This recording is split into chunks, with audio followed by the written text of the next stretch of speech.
دیکھیے ادھر ایک نقطہ سمجھیے کہ اسلام کا جو پہلا مسلمان ہو رہا ہے، عالم اسلام میں اس دنیا کا جو پہلا مسلمان ہو رہا ہے، اس کا یہ عقیدہ ہے کہ حضور کو غیب کا علم ہے۔ اس نے تب ہی پوچھا نا کہ مجھے کوئی ایسی نشانی بتائیں کہ جس کی وجہ سے میں آپ پر ایمان لے آؤں۔ یعنی جو اسلام کا پہلا بندہ ہے، جو پہلا مسلمان ہو رہا ہے، اس کا عقیدہ یہ ہے کہ حضور کو علم غیب ہے،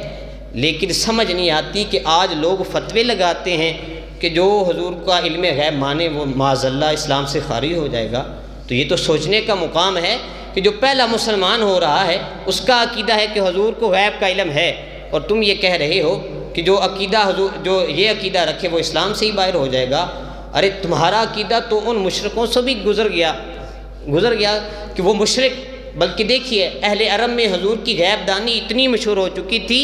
کہ لوگ جب آپس میں گھر میں بات کرتے تھے تو ڈرتے تھے کہ کہیں حضور سن نہ لیں۔